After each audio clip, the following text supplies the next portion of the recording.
Baik, assalamualaikum warahmatullahi wabarakatuh. Perkenalkan, nama saya Wahyu Darmawan Sumardi dengan NIM 09320250028 dan yang terhormat Ibu Dr. Kasma F. Amin SS MPD. Baik, di sini saya akan mempresentasikan materi dengan judul penyusunan paragraf. Baik, langsung saja masuk di pengertian paragraf.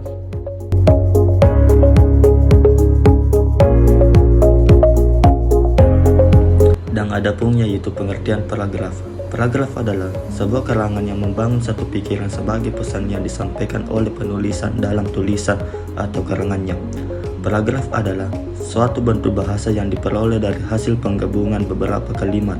Dalam sebuah paragraf perlu adanya kesatuan dan kepaduan, dan ini sangatlah penting.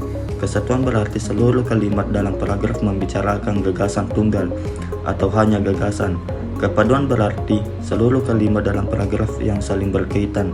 Paragraf diperlukan untuk mengungkapkan ide yang lebih luas dari sudut pandang komposisi.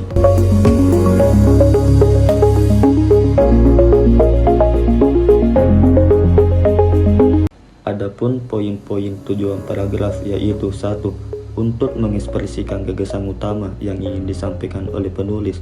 2. Untuk menjelaskan keseluruhan ide pokok dengan mudah, logis dan sistematis. 3. Untuk menandai pergantian gagasan baru jika karangan tersebut memiliki lebih dari satu gagasan utama.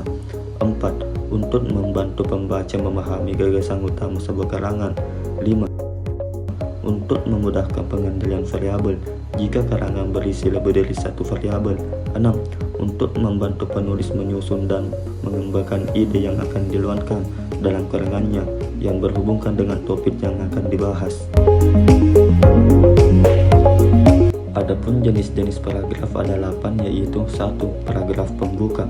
Paragraf pembuka adalah bagian awal yang berfungsi mengarahkan pembaca menuju pembahasan utama. Paragraf ini harus bisa menarik minat serta atensi pembaca dan mampu menghubungkan pemikiran mereka ke arah topik yang akan dibahas lebih lanjut. Salah satu cara untuk membuat pembaca tertarik adalah dengan cara menggunakan struktur kalimat pilihan kata dan tidak berkepanjangan adalah hal yang utama. 2. Paragraf pengemban. Paragraf pengemban yaitu sebuah paragraf yang berada di tengah paragraf pembuka dan paragraf penutup pada sebuah bab ataupun subbab. Paragraf ini bertugas menguraikan topik utama yang telah direncanakan dengan kata paragraf. Paragraf pengemban menyajikan inti dari permasalahan untuk dibahas. 3. Paragraf penutup. Paragraf penutup termasuk jenis-jenis paragraf sebagai akhir dari suatu tulisan.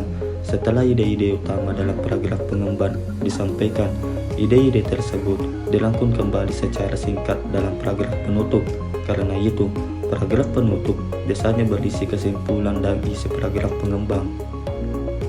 4. Paragraf narasi. Paragraf narasi merupakan bentuk paragraf di mana menceritakan rangkaian kejadian yang tersusun sesuai susunan kejadiannya. Aspek terpenting dalam paragraf narasi adalah urutan peristiwa yang ditandai dengan waktu terjadinya. 5. Paragraf persuasi. Paragraf persuasi yaitu paragraf yang ditujukan untuk membujuk dan mendorong pembacanya untuk melakukan suatu tindakan. Agar bujukan tersebut berhasil, penulis dapat memberi bukti-bukti tertentu untuk menguatkan pernyataannya.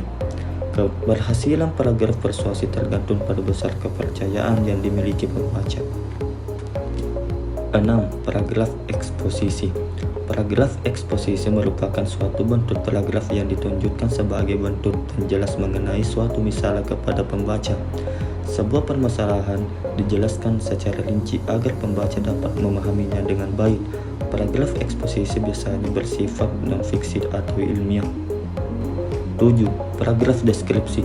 Paragraf deskripsi yaitu jenis paragraf yang menjelaskan mengenai sesuatu hal hingga pembacanya dapat membayangkan dan merasakannya.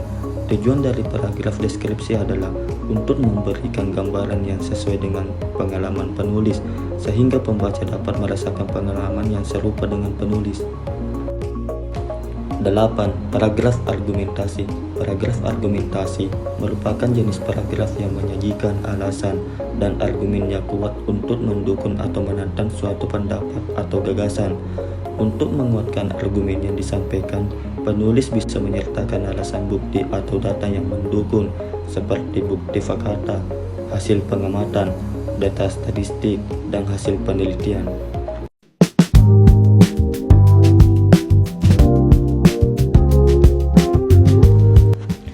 Sekian penjelasan dengan materi penyusunan paragraf dari saya. Lebih yang kurang mohon dimaafkan. Wabillahi taufiq wal hidayat. Wassalamualaikum warahmatullahi wabarakatuh.